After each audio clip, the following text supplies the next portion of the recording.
Hello friends, I'm Maha. எல்லாரும் எப்படி இருக்கீங்க? நல்லா இருக்கீங்களா? நம்மளோட இங்கிலீஷ் பர்சன் சேனல் பாத்தீங்க அப்படினா இப்ப 30 days class போயிட்டே இருக்குது. இப்போ வரைக்கும் நம்ம டே 23 வரைக்கும் நம்ம சூப்பரா பார்த்து முடிச்சாச்சுங்க. இப்போ நீங்க பாக்குறீங்க பாத்தீங்களா? இதுதான் டே 23 கான எக்ஸாக்ட்டான ஹோம்வொர்க் அண்ட் ஆன்சர் நீங்க செக் பண்ணி பாத்துங்க. இன்னைக்கு நம்ம டே 24 ல என்ன பார்க்க போறோம் அப்படினா usage of might. Usage of might. Might அப்படிங்கிறது பாத்தீங்க அப்படினா ஒரு மாடல் ஆக்ஸிலரி வெர்ப். ஓகேங்களா? இந்த might இத வச்சு நம்ம தமிழ்ல எப்படிலாம் பேசலாம் அப்படினா பாருங்களேன். ஒரு விஷயம் நடப்பதற்கான சாத்தியக்கூறுகள் நமக்கு மிகவும் குறைவாக தெரியுது அப்படினா அங்க தான் நம்ம might வச்சு பேசணும். புரிஞ்சா? ரொம்ப சிம்பிளா சொல்றேங்க.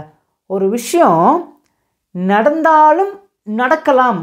ஆனா அதுக்கு நடக்கிறதுக்கான பாசிபிலிட்டி பாத்தீங்க அப்படினா 20% மட்டும் தான் நம்ம கண்ணுக்கு தெரியும். அவன் வந்தாலும் வரலாம். அவன் நாளைக்கு வந்தாலும் வரலாம். ஆனா வரதுக்கான சான்சஸ் பாத்தீங்கன்னா ரொம்ப கம்மியா தான் இருக்கு. நமக்கு ஓரளவுக்கு நல்லா தெரியும் வரமாட்டா அப்படிங்கிறது நமக்கு நல்லா தெரியும். பட் இருந்தாலும் வரதுக்கான சான்சஸ் பாத்தீங்கன்னா ஒரு 20% இருக்கு. சொல்லுவோம் பாத்தீங்களா? சோ இந்த மாதிரி இடத்துல நம்ம இந்த மாடல் ஆக்ஸிலரி வெர்ப் வச்சு நம்ம பேசி பழகணுங்க. இப்போ நாங்க மூணு சிம்பிளான பேசிக்கான சென்ஸ் எழுதிருக்கேன். அதுல ஃபர்ஸ்ட் ஒன் பாருங்களேன். அவன் நாளை வந்தாலும் வரலாம். இதை நம்ம பேச்சு வழக்கில் எப்படி சொல்லுவோம்? அவன் நாளைக்கு வந்தாலும் வரலாம். ஆனால் அவன் வரதுக்கான சான்சஸ் பார்த்திங்கன்னா நமக்கு நல்லா தெரியுது. எப்படின்னா 20% மட்டும்தான் நமக்கு நல்லா தெரியுது. அவன் வருவதற்கான சாத்தியக்கூறுகள் ரொம்பவே கம்மியாக தெரியுது. புரிஞ்சா? வந்தாலும் வரலாம். அந்த வந்தாலும் அப்படி சந்தேகமாக சொல்கிறோம் பார்த்தீங்களா? அதுக்காக தான் நம்ம மைட் வச்சு பேசணும். ஓகேங்களா? ஈஸியாக இருக்கா? ஓகே, எப்படி பேசலாம்? அவன் வந்தாலும் வரலாம். ஓகே, இந்த ஸ்ட்ரக்சர் ஃபாலோ பண்ணி பேசுங்க. சப்ஜெக்ட் யாரை பற்றி பேசுகிறோம்? அவன்னா ஹி. ஓகே, நெக்ஸ்ட் என்ன பேசணும் பாருங்க. மைட். மைட் அப்படின்னா உங்களுக்கு புரிகிற மாதிரி சிம்பிளாக வந்தாலும் அப்படின்னு நீங்கள் வச்சுக்கோங்க. ஓகேங்களா? சந்தேகத்தோடு கேட்குறோம் வந்தாலும் வரலாம். சாரி, சந்தேகத்தோடு சொல்கிறோம் வந்தாலும். மைட் உங்களுக்கு புரியுறதுக்காக சிம்பிளாக இப்படி சொல்லிக் கொடுக்கும். ஓகேங்களா? he might. ஓகே, நெக்ஸ்ட் என்ன பேசணும்? verb. இங்கே என்ன verb? வரலாம். வரதுக்கான சொல்லுங்க. கம். he might come. அவன் வந்தாலும் வரலாம். எப்போ? நாளை. tomorrow. புரிஞ்சா? ஈஸியாக இருக்கா? he might come tomorrow. he might come tomorrow. அவன் நாளைக்கு வந்தாலும் வரலாம். ஈஸியாக இருக்கா? இப்போ உங்களுக்கு சிம்பிளான டெஸ்ட்டுங்க. அவள் நாளை வந்தாலும் வரலாம். சப்ஜெக்ட் மட்டும்தான் மாறும். என்ன பண்ணணும் இந்த இடத்துல? ஹீ அப்படிங்கிற இடத்துல ஷீ மட்டும் நம்ம ஆட் பண்ணி பேசினா போதும். She might come tomorrow. அவள் நாளைக்கு வந்தாலும் வரலாம். இந்த மாதிரி நீங்கள் சப்ஜெக்டை மட்டும் மாற்றி எவ்வளோ சென்டென்ஸ் பேசலாங்க. இந்த இடத்துல உங்களுடைய பேரை மென்ஷன் பண்ணி பேசி பாருங்கள். இந்த இடத்துல மகா மைட் கம் டுமாரோ. மகா வந்தாலும் வரலாம் நாளைக்கு. புரிஞ்சா? ஈஸியாக இருக்கா? ஓகே, மிச்சம் இருக்கிற எல்லா சென்டென்ஸும் ஈஸியாக பேசுங்க. ஆன்சர் பண்ணுங்கள். அவர்கள் சென்னைக்கு போனாலும் போகலாம். ஆனால் அவங்க சென்னைக்கு போகக்கூடிய வாய்ப்பு அதிகமாக தெரியுதா? சாத்தியக்கூறுகள் அதிகமாக தெரியுதா அப்படின்னா நமக்கு அதிகமாக தெரியல. ஏதோ கொஞ்சம் கம்மியாக தெரியுது. அவங்க சென்னைக்கு போனாலும் போகலாம். புரிஞ்சா? ஈஸியாக இருக்கா? சாத்தியக்கூறுகள் ரொம்ப கம்மியாக இருக்குங்க. Less possibility. ஓகேங்களா? எப்படி பேசலாம்? யாரை பற்றி பேசுகிறோம்? அவர்கள். தே. பாருங்க, போனாலும். அந்த போனாலும் சந்தேகத்தோடு சொல்கிறோம் பார்த்தீங்களா? மைட். They might. உங்களுக்கு நான் புரியுறதுக்காக நான் இதை வச்சு சொல்லிக் கொடுக்கேன். ஓகேங்களா? ஆனால் எக்ஸாக்டான மீனிங் பார்த்தீங்கன்னா இப்படி வராது. உங்களுக்கு சிம்பிளாக புரியுறதுக்காக எளிமையாக சொல்லிக் கொடுக்கறதுக்காக தான் இப்படி சொல்லிக் கொடுக்கேன்.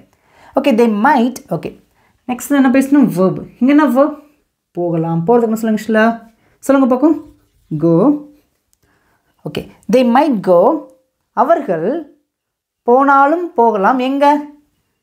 சென்னைக்கு. ஒரு இடத்த பற்றி பேசுகிறோம் பாருங்கள். ஒரு இடத்த பற்றி பேசும்போது அங்கே இக்கு அப்படின்னு வந்துச்சுன்னா டு அப்படிங்கிற ப்ரிப்போசிஷன் வச்சு தான் பேசணும். எங்கே?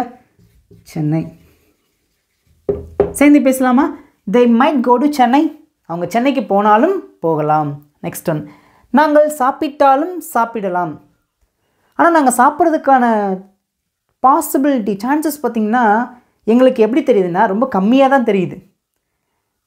இன்னும் கொஞ்சம் சொல்லணும் அப்படின்னா நாங்கள் சாப்பிட மாட்டோம் அப்படிங்கிற அளவுக்கு எங்களுக்கு தெரியுது. பட் இருந்தாலும் பாசிபிலிட்டி நமக்கு லெஸ்ஸாக இருக்குது. சாப்பிட்டாலும் சாப்பிடலாம். யார்? நாங்கள். we சாப்பிட்டாலும் might சாப்பிடலாம். eat we might eat நாங்கள் சாப்பிட்டாலும் சாப்பிடலாம். ஈஸியாக இருக்கா? மைட் அப்படிங்கிறது பார்த்தீங்கன்னா நல்லா கவனிச்சுக்கோங்க. ஒரு விஷயம் நடக்கக்கூடிய சாத்தியக்கூறுகள் லெஸ் பாசிபிலிட்டி ரொம்ப கம்மியாக தெரியுது அப்படின்னா அங்கே தான் மைட் வச்சு பேசணும். இந்த மைட் அப்படிங்கிறது பார்த்தீங்க அப்படின்னா சப்ஜெக்ட்க்கும் வேர்புக்கும் சென்டராக தான் வரும். ஓகேங்களா? Subject might verb. பாருங்கள், சப்ஜெக்ட் மைட் வேர்ப். இந்த வேர்ப் இட் ஷுட் பி எப்படி இருக்கணும்? ப்ரெசன்ட் ஃபார்மில் மட்டும்தான் இருக்கணும். புரிஞ்சா? இவ்வளோ தாங்க. இந்த கான்செப்ட் ஈஸியாக புரிஞ்சுன்னா நீங்கள் என்ன ஃபீல் பண்ணுறீங்களோ உங்களோட ஃபீட்பேக் எனக்கு காமெண்ட்டில் சொல்லுங்கள். இப்போ உங்களுக்கு சிம்பிளான டெஸ்ட்டுங்க. இங்கே இருக்கிற தமிழ் சென்ஸ்க்கு நான் ஆன்சர் பண்ண மாட்டேன். நீங்கள் தான் உங்களுடைய ஆன்சரை மறக்காமல் எல்லாருமே காமெண்ட்டில் சொல்லுங்கள். நெக்ஸ்ட் ஒன் பாருங்கள். அவன் ஒரு புதிய பைக் வாங்கினாலும் வாங்கலாம். அவன் ஒரு புது பைக் வாங்கினாலும் வாங்கலாம். ஆனால் சந்தேகத்தோடு தான் சொல்கிறோம். வாங்கிறதுக்கான சாத்தியக்கூறுகள் அதிகமாக இருந்துச்சு அப்படின்னா அங்கே மே வச்சு பேசலாம். ஆனால் வாங்கக்கூடிய சாத்தியக்கூறுகள் ரொம்பவே கம்மியாக தெரியுது நமக்கு அப்படின்னா அங்கே தான் நம்ம மைட் வச்சு பேசணும். ஓகேங்களா?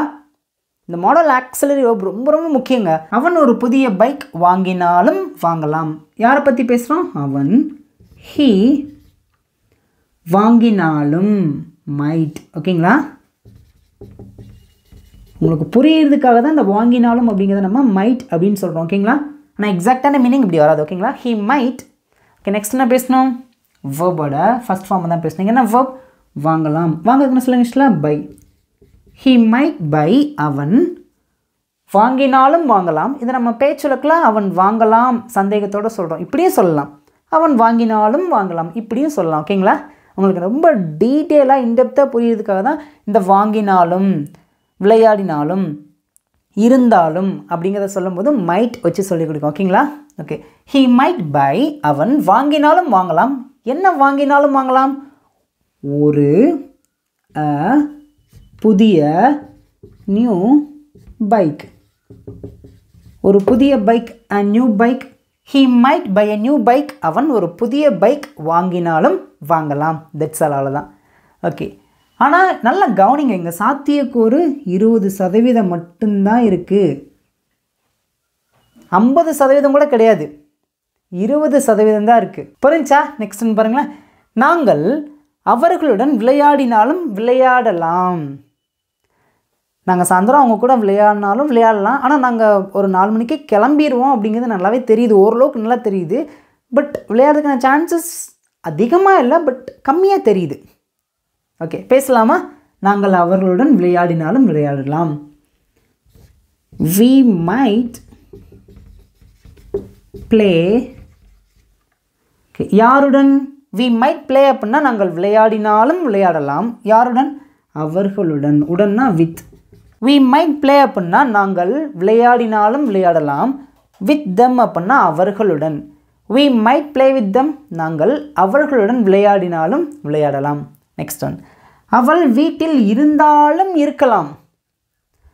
அவள் வீட்டில் இருந்தாலும் இருக்கலாம். இப்போ இந்த இடத்துல இப்போ அப்படிங்கிறத கூட ஆட் பண்ணிக்கோங்க. ஓகேங்களா? அவள் இப்போ வீட்டில் இருந்தாலும் இருக்கலாம். எப்படி பேசலாம்? ஆன்சர் பண்ணுங்க பார்க்கும். ரொம்ப சிம்பிள் தாங்க. அவள் she might be எங்க? வீட்டில். at home. she might be at home now. அவள் இப்போ வீட்டில் இருந்தாலும் இருக்கலாம். இப்போ ஒரு சில பேருக்கு ஒரு கேள்வி வரலாங்க. இப்போ she அப்படிங்கிற சப்ஜெக்ட் வருதுனால இங்கே இஸ் அப்படிங்கிற பி வெர்ப் தானே வரணும். ஏன் இங்கே டேரெக்டாக மெயின் வெர்பை போட்டிருக்கீங்கன்னு சொல்லி கேட்கலாம். அதாவது பி அப்படின்னா இருன்னு சொல்லுவோம். ஓகேங்களா? அப்போ இருக்கிறதுக்கு நம்ம இஸ் அப்படின்னு தானே சொல்லுவோம். ஷீஸ், ஹீஸ், இட் இஸ் இப்படி தான் நம்ம பேசுவோம். அப்போனா இந்த இடத்துல நம்ம பேசும்போது she might is at home now இப்படி தானே பேசணும். அப்படிங்கிற ஒரு கேள்வி வருதா? நல்லா கவனிங்க. நம்ம இங்கே மைட் அப்படிங்கிற இந்த மாடல் ஆக்சிலரி வேர்பை வச்சு நம்ம பேசுகிறதுனால இதுக்கப்புறம் வரக்கூடிய வேர்ப் இட் ஷுட் பி எப்படி இருக்கணும்? ப்ரெசன்ட் ஃபார்மில் தான் இருக்கணும். அது பி வேர்பாக இருக்கக்கூடாது. ஓகேங்களா? பி அப்படின்னா இரு அப்படின்னு அர்த்தம். அப்போ அவள் வீட்டில் இருந்தாலும் இருக்கலாம் அப்படின்னா she might be at home now. இப்படி தான் நம்ம எழுதணும், பேசணும். புரிஞ்சா? ஈஸியாக இருக்கா? இப்போ நல்லா கவனிங்க. அவள் வீட்டில் இருக்கிறாள் அப்படின்னா she is at home அப்படின்னு தான் நம்ம பேசுவோம். ஆனால் இங்கே நல்லா கவனிங்க, இருந்தாலும் இருக்கலாம் அப்படின்னு தான் சொல்லியிருக்கோம். எப்படி பேசுவோம் இதை? இங்கே தான் நம்ம மைட் வச்சு பேசணும். மைட்க்கு அப்புறம் மெயின் வெர்ப் தான் வரணும், பி அப்படின்னு தான் வரணும். ஓகேங்களா? ஈஸியாக இருக்கா? இப்போ ஃபேனில் இங்கே 2 சென்டென்ஸ் இருக்கேன், நல்லா கவனிங்களேன். என் அப்பா ஒரு புதிய ஃபோன் வாங்கினாலும் வாங்கலாம். அடுத்த மாதம் எனக்கு பிறந்தநாள் வரப்போகுது, எங்கள் அப்பா எனக்கு ஒரு ஃபோன் வாங்கினாலும் வாங்கலாம் சொல்லுவோம் பார்த்தீங்களா? எனக்காக வாங்கினாலும் வாங்கலாம். ஆனால் நான் நினைக்கிறேன் எங்கள் அப்பாவுக்கு ரொம்ப கஷ்டமாக இருக்குது இந்த டைமில். ஸோ அதனால் எங்கள் அப்பாவால் எனக்கு ஒரு புதிய ஃபோன் வாங்கி கொடுக்கறதுக்கான சான்சஸ் கம்மியாக தான் இருக்குது. பட் இருந்தாலும் நான் சொல்கிறேன், எங்கள் அப்பா எனக்காக ஒரு ஃபோன் வாங்கினாலும் வாங்கலாம். நான் ஷார்ட்டாக சிம்பிளாக எழுதியிருக்கேன். ஓகேங்களா? புரிஞ்ச கான்செப்ட் புரிஞ்சிச்சா? அவ்வளோதாங்க. பேசுங்க பக்கம். யாரை பற்றி பேசுகிறோம்? என் அப்பா. மை ஃபாதர் மைட், என் அப்பா வாங்கினாலும் மைட் வாங்கலாம், பை என்ன? ஒரு புதிய phone, a new phone. That's all. ஈஸியாக இருக்கா? இப்போ அடுத்த மாதம் அப்படின்னா நம்ம எப்படி சொல்லலாம்? Next month. இதுக்கு முன்னாடிலாம் ப்ரிப்போசிஷன் வச்சு பேசக்கூடாது. ஓகேங்களா? நாளைக்கு, அடுத்த மாதம், அடுத்த வருஷம், அடுத்த வாரம், இதுக்கெல்லாம் முன்னாடி ப்ரிப்போசிஷன் வச்சு பேசவே கூடாது. இதுவே நீங்கள் பர்டிகுலராக நீங்கள் ஒரு சண்டே, வென்ஸ்டே அப்படின்னு நீங்கள் பேசுகிறீங்க, ஒரு டேட்டை மென்ஷன் பண்ணுறீங்க அப்படின்னா அதுக்கு முன்னாடி ப்ரிப்போசிஷன் வச்சு பேசணும். ஓகேங்களா? ஈஸியாக இருக்கா? Next one. அவன் நாளை உங்களை கூப்பிட்டாலும் கூப்பிடலாம். ஆன்சர் பண்ணுங்க பார்ப்போம். he might call, யார? உங்களை. எப்போ? tomorrow.